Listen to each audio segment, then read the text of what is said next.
ओम शांति। 26 जून 2025 की साकार मुरली से होमवर्क। आज की मुरली से फ्लो चार्ट को सामने देखते हुए इसमें से आज प्रैक्टिकल में जो होमवर्क है उस पर विशेष अटेंशन देंगे और स्वयं के जीवन में इस होमवर्क को धारण करने का लक्ष्य रखेंगे। जैसे कि आज की मुरली में भिन्न भिन्न पॉइंट्स हैं। पहला है लक्ष्य। लक्ष्य रखेंगे, राजाई में ऊंच पद पाने के लिए यहाँ ही मरना होगा। मरना अर्थात पुरानापन, देह भान, देह अभिमान को छोड़ना। आज की मुरली से हम स्वमान लेंगे, मैं श्रेष्ठ भाग्यवान आत्मा हूँ। संगम पर ये ब्राह्मण जन्म मिलते ही श्रेष्ठ भाग्यवान का वरदान बाबा से मिलता है। तो आज संगम युग पर बाबा के बनने से क्या क्या प्राप्तियां हुई उसकी स्मृति को इमर्ज रूप में रखेंगे। जैसे कि बाबा का बनने से सर्व संबंधों का अनुभव हम बाबा से करते हैं।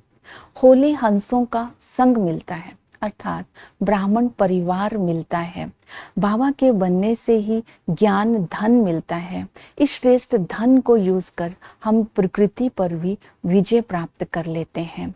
इससे ही बाबा का बनते ही जब हम स्व स्थिति में स्थित हो जाते हैं तो कर्म भोग पर विजय प्राप्त कर लेते हैं। योग के द्वारा कांटे को सूली से कांटा बना लेते हैं, कर्म भोग को। और बाबा के बनते ही जब हम स्व स्थिति में स्थित होकर मन मना भव होकर बाबा को याद करते हैं तो खुशी के खजाने से स्वयं को संपन्न बना लेते हैं। इतनी सारी श्रेष्ठ प्राप्तियां हम श्रेष्ठ भाग्यवान आत्माओं को बाबा का बनने से होते हैं। तो ये नशा रहे, मैं श्रेष्ठ भाग्यवान आत्मा हूँ। तो प्रैक्टिकल में जो होमवर्क है, जीते जी मरना, देह भान। वो देह भान क्या है? जब हमने बुद्धि में निश्चय कर लिया मैं शरीर हूँ, तो देह भान से ही जो विकार है, 5 विकार पैदा होते हैं। फिर 5 विकारों में जो अभिमान है, उस अभिमान से अहंकार पैदा होता है और उसका रिजल्ट होता है दुख, चिंता, उदासी, बीमारी। तो इस तरह आत्मा रोगी बन जाती है। तो हमें जीते जी मरना है, नए संबंध, नए संस्कार और नया जीवन। तो इस स्मृति में आज सारा दिन रहना है। तो पुरुषार्थ आज हम करेंगे। जैसे कि बाबा ने बताया है ऊंच पद पाना है तो हमें पुरुषार्थ करना है याद का, याद की यात्रा। तो बाबा ने कहा तुम्हारी यात्रा बेहद की यात्रा है, बेअंत की यात्रा है। दुनिया वाले यात्रा तो करते हैं एरोप्लेन से, लेकिन पेट्रोल ही खत्म हो जाता है, फिर भी हद में लौटना पड़ता है। तो इस याद की यात्रा से ही विक्रम विनाश होते हैं। तो इस तरह बाबा ने याद करने के लिए बताया, जितना तुम याद में रहेंगे उतना ही सजाओं से बच जाएंगे। याद करने की विधि है, और संग तोड़, एक बाप संग जोड़ना है और अपने को आत्मा समझना है। एक बाबा, दूसरा ना कोई। तो इसके लिए हम सारा दिन स्मृति में रखेंगे कि बाबा ही बाप भी है, टीचर भी है, सतगुरु भी है, बागवान भी है और सर्जन भी है। पिता के संबंध से बाबा हमें सुख शांति का वर्षा देते हैं और ऐसा मीठा बाबा जो हमें ऊंच से ऊंच बनाते हैं, ऊंच ले जाते हैं। तो उनकी स्मृति में रहना है। टीचर बन करके हमें जब बाबा आते हैं तो ऐसी पढ़ाई पढ़ाते हैं जिससे हम मनुष्य से देवता बनते हैं। तो इस किसी भी कारण से इस पढ़ाई में संशय बुद्धि बन करके इस पढ़ाई को छोड़ना नहीं है, रूठना नहीं है।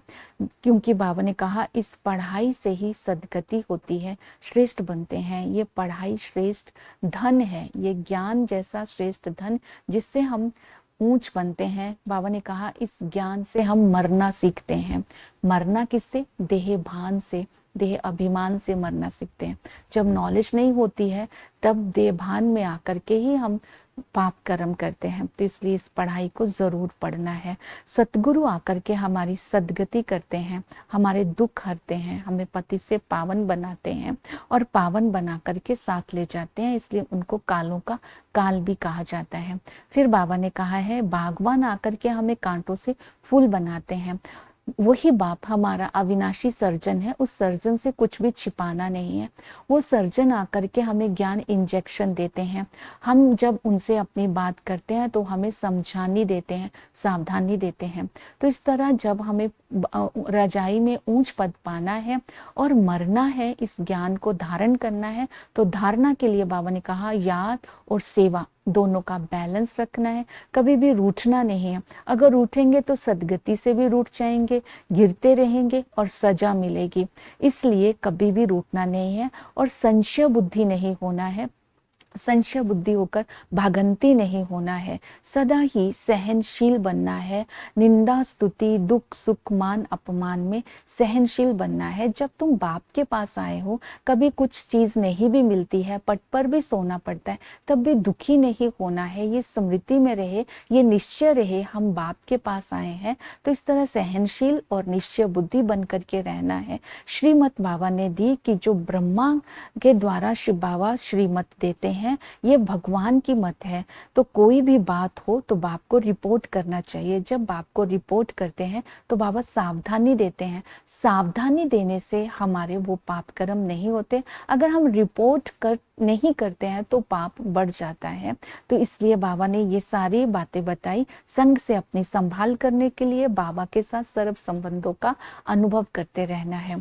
तो ये धारणाओं की भिन्न भिन्न अटेंशन बाबा ने बताई, इन बातों पर अटेंशन रखना है। जब सारा दिन हम स्वदर्शन चक्रधारी बन करके रहेंगे तब हम स्वर्ग में आ सकते हैं, क्योंकि हमें आदि मध्य अंत की नॉलेज हो जाती है।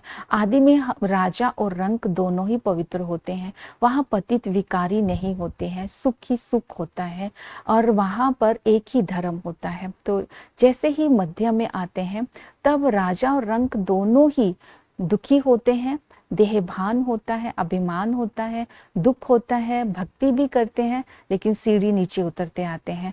अंत में बाबा आकर के हमें पुरुषोत्तम बनाने का पुरुषार्थ करते हैं।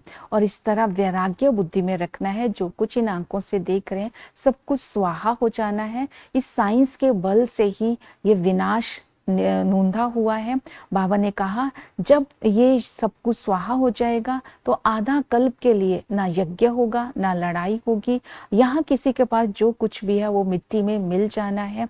इसलिए बाबा कहते हैं तुम बच्चों को खुशी है, नशा है कि हमारा अब यहाँ से पाठ पूरा हुआ, हमें खुशी है, हम नई दुनिया में जाने वाले हैं, हमारा पाठ वहाँ है। नई दुनिया में एक धर्म की स्थापना ये इस समय बाबा के द्वारा हो रही है। तो हम नॉलेजफुल होकर के इस दुनिया से वैराग्य रखते हैं। तो सर्विस में बिजी रहना है, जितना ऊंच पद पाना है उतनी प्रजा भी तो बनानी पड़ेगी। ब्रह्मा विष्णु शंकर किसे कहते हैं? परमात्मा सर्वव्यापी नहीं है। और बाकी धर्म स्थापकों का पाठ क्या है?